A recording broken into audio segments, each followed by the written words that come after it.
The potty training secret that nobody tells you, but I will. Stay tuned. Potty training is about so much more than just getting your toddler to put poop in the potty. It's not just checking this gross skill off your to-do list so you can finally ditch the diapers, although I get that too. It's actually one of the best kept secrets of child development, hiding in plain sight. Once you understand this secret, it helps you instill a secure attachment in your little one. And all this talk nowadays about the quality of attachment in adult relationships, this is where it starts. So potty training opens up a whole new world of becoming a better, more attuned, more confident parent, and helps you understand your one-of-a-kind little person, helping to form that incredibly important secure attachment with your little one and inside of them now and for their lifetime. I'm Dr. Heather, mom of 4, psychologist and founder of Baby Shrink, where I specialize in babies, toddlers, preschoolers, and their parents. And today I'm talking about how potty training isn't just a parenting chore. It's a huge part of building that secure attachment.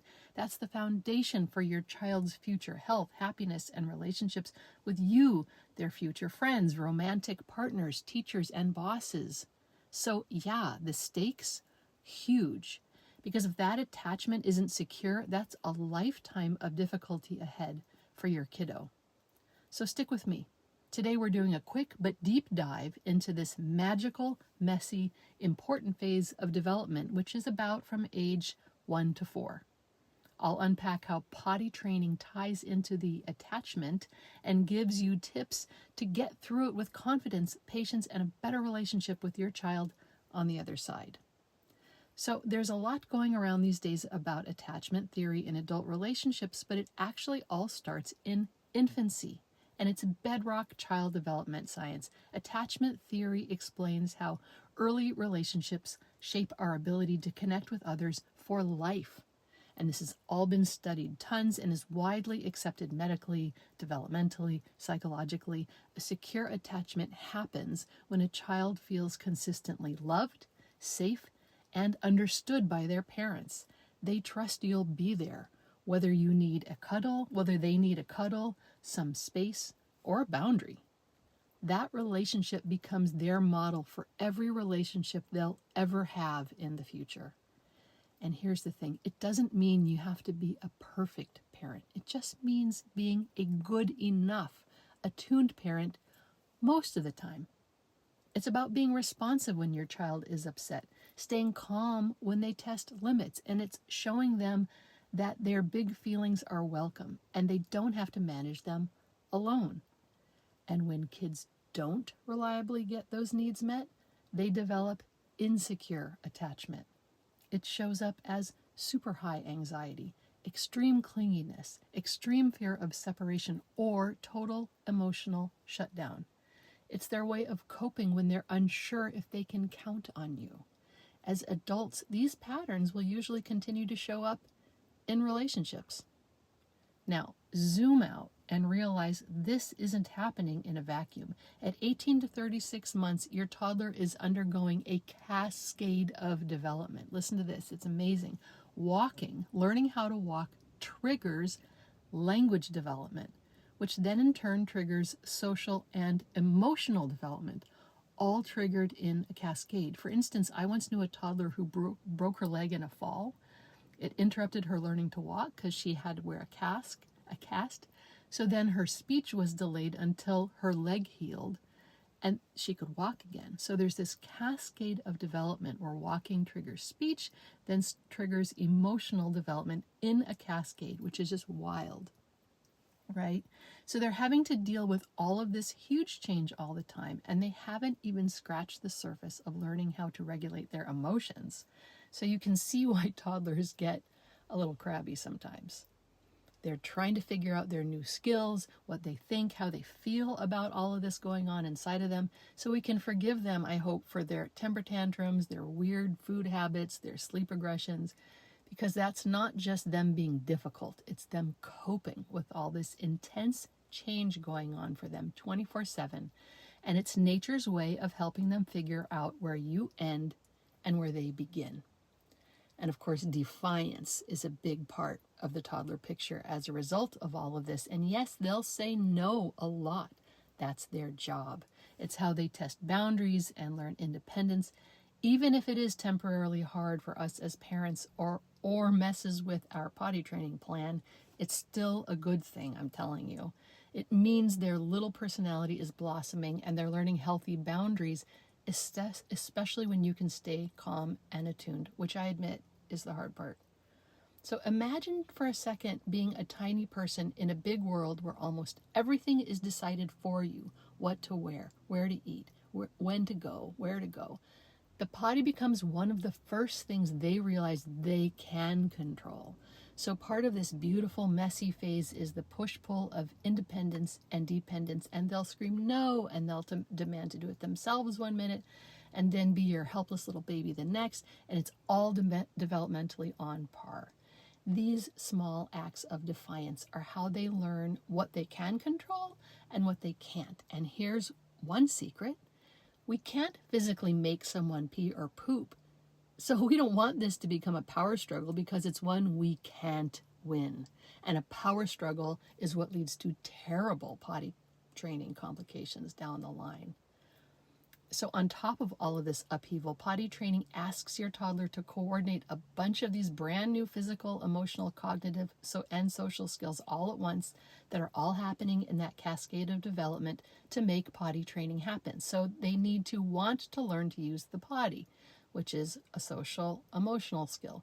They need to recognize the urge to go, which is a neurological, biological thing.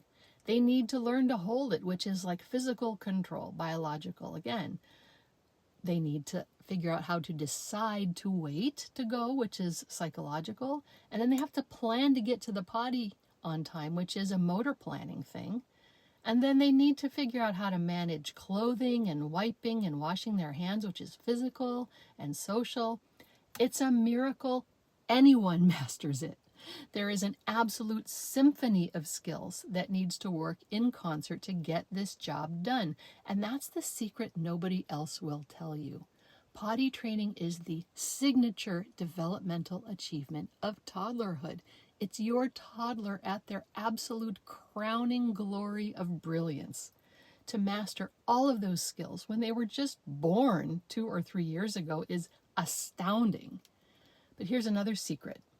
Your toddler innately, automatically wants to learn to use the potty. We don't have to make them. They want to learn to use the potty like a big kid. Just maybe not always on our preferred schedule. So we don't have to push them. We can't anyway. This is something they naturally want to do themselves, to grow up and become a big kid. Your job isn't to force it. It's to guide, support, and attune to your child's cues. This isn't your milestone, it's theirs. When we respect that, we build trust, confidence, and a securely attached bond that supports them through every future challenge they'll face. Now, I know it's hard. Yes, it's messy and it's frustrating, but think about it. Your toddler is learning a new language, regulating their emotions, mastering their body, and navigating independence all at once. Just imagine if you had to start a new job, move to a new country, learn a new language, and run a marathon all at the same time. That's your toddler's life every day right now. And for us as parents, it brings up our own anxieties about control, success, and what other people will think. The neighbor whose kid was dry at 20 months, the daycare checklist, the grandparent pressures. It's a lot. But when we can set aside those pressures and really see our toddler's experience through their eyes, it gets easier. Because how we handle potty training sets the tone for every future hurdle. Starting school, sleeping in a big kid bed, dealing with fears, even surviving teen drama. Approach it with patience, respect, and attunement, and you're not just teaching them where to pee. You're teaching them you're a safe, reliable, encouraging presence in their life, that you're in their corner no matter what, and that's secure attachment. So remember, it's not about perfection.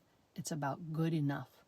And it's about understanding your child is unique and their potty learning path will be too. Every kiddo is different. They're all born with their own sort of factory settings, their temperament, their personality. That means they're mellow, or maybe they're kind of high-strung, or energetic, or happy-go-lucky. Some kids need cheerleading when they're potty training. Other kids crave privacy. Some are slow and steady, while others are all or nothing. I found there are 5 basic potty training personality types, and that's what I teach in my course, Let's Get This Potty Started, at babyshrink.com. So you can tailor your approach to your kid's wiring. Because potty training isn't a one-size-fits-all thing. Knowing your child's potty personality helps you help your child learn in a way that resonates with their inborn temperament and personality, customized for them. And last secret of the day, using my potty personality customized approach is the way to help your little potty learner master the potty faster and with less stress for everyone. Your toddler is doing something miraculous, and they're doing it with you by their side. That's the real potty training secret. It's about growth, it's about confidence, and connection with you in a securely attached relationship. You've got this.